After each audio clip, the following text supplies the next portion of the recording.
Good morning from my little garden and space in the Yucatan Peninsula in Mexico. Today, I have a story to share with you about speaking crosses. It's amazing the magic that weaves itself through everyday life here on the Yucatan Peninsula. Come with me as we share a story and walk between worlds. Ooh, the tea is blue. Can you see? Watch.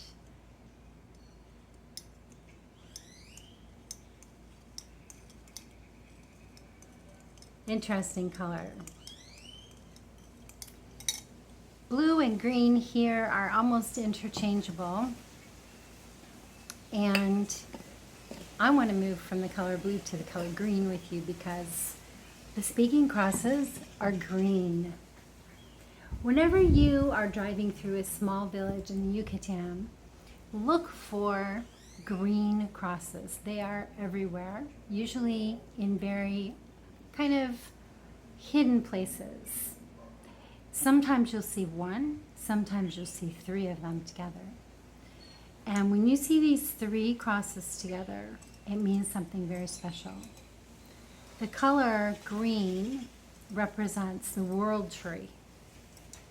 It's a little bit different from our usual idea of crosses.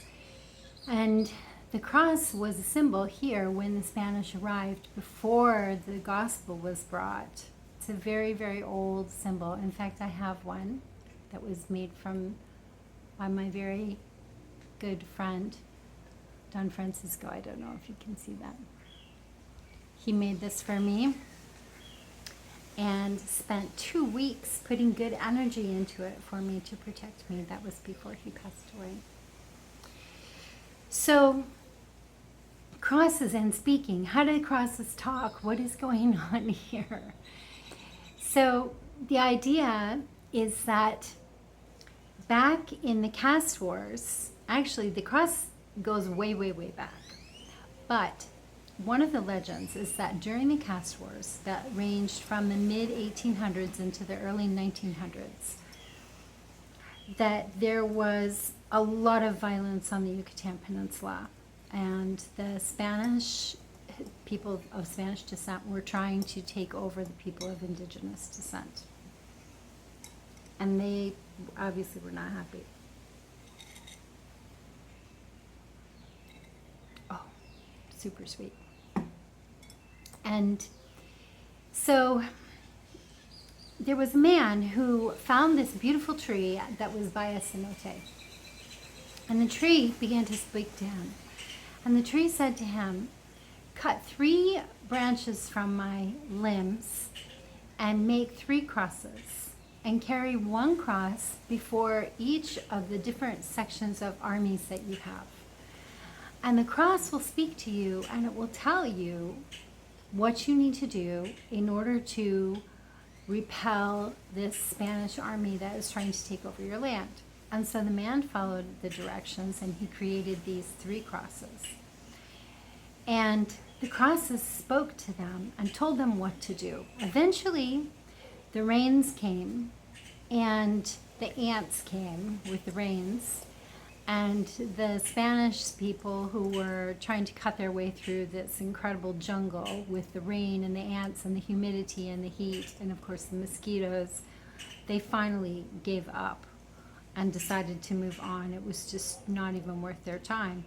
And so the Maya people were, of course, ecstatic that they had been left alone and left in peace, and they gave credit to these 3 crosses.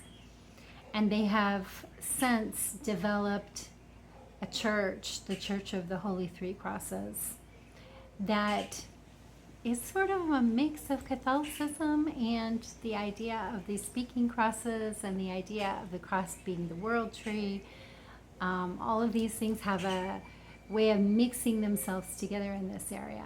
But I heard a story about a woman whose husband had one of these crosses.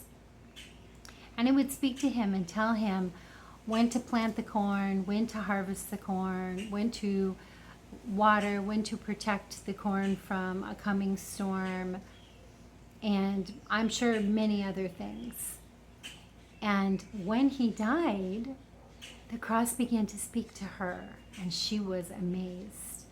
Now, most of the time when I get these stories, that's all I get. It's just a tiny little story like that that's told to me by somebody from a tiny village. I don't get a big story.